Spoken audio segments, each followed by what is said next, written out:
Now that we know like what functions are, right, how to kind of create functions, let's see what are the type of functions. So let me just say create a layout. Okay, and we have our main. Okay, fine. So this is our basic layout.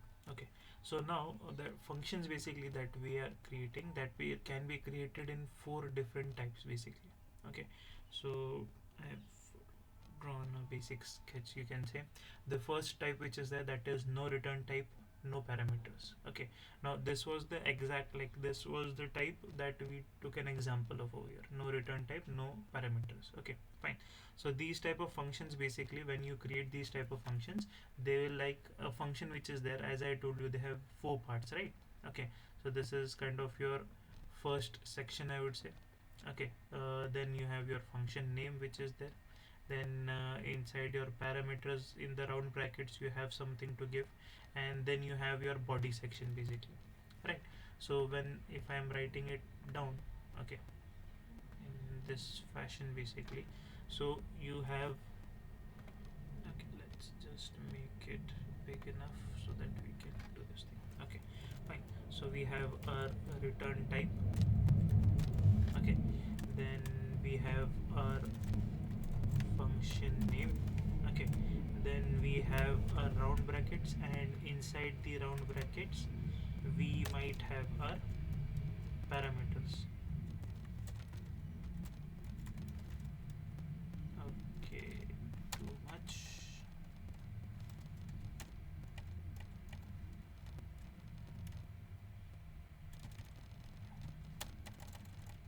Yep, take, let's give it like this. Okay, fine. So then we have the, in our third section we have our parameters, and then later on we have the body, and inside this you will have your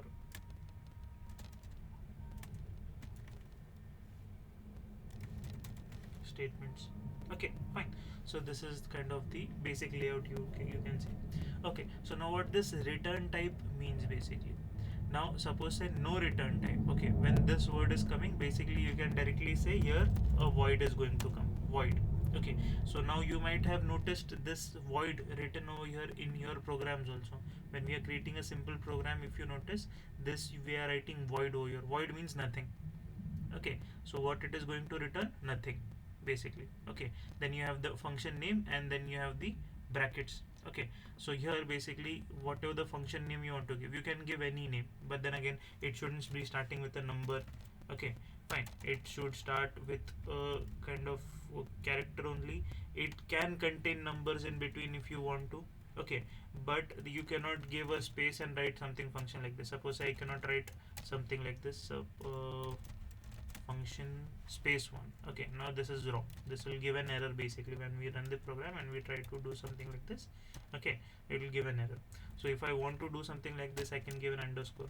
Okay, then we have round brackets, and the function type 1 which is there, that has no return type and has no parameters. So in this parameter section basically it will be totally empty. Fine. So in this section, the parameter section, basically that also will be empty. So at the starting also there will be a void, means that is not returning anything, and you will give the function name, and in the parameter section where the round brackets are, inside round brackets also it will be empty.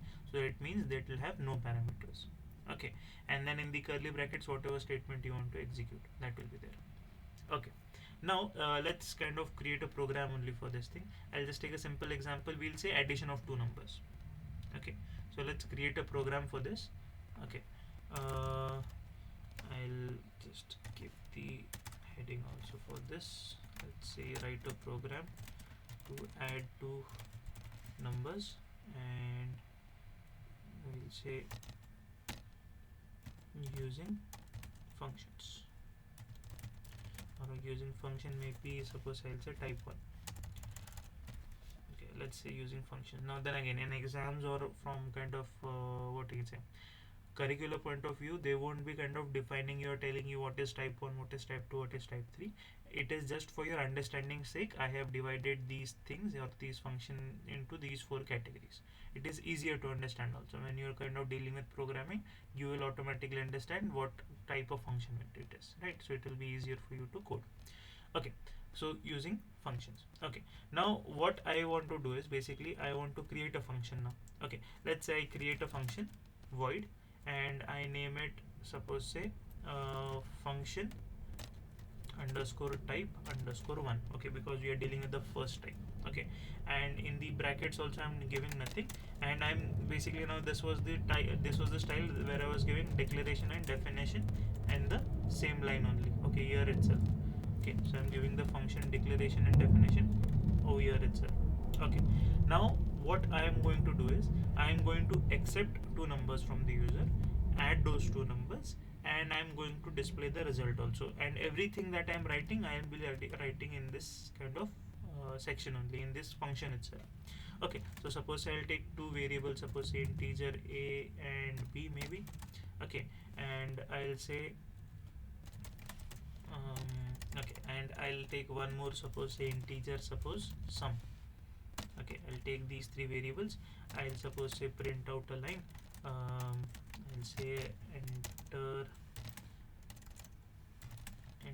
first number.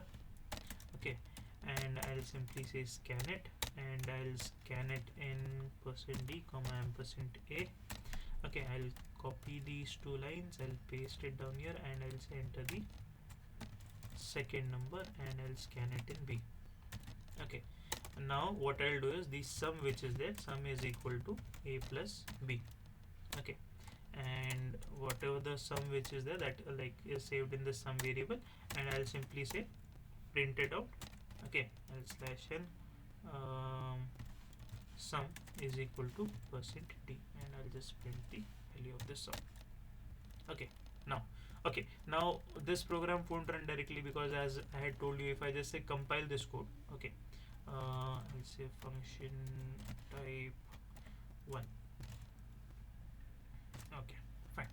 So suppose if I just say compile this code, it will give me a 0 error 0 warnings, but when I'm running this code, it is not going to give any output also. Why? Because the program execution starts from the main.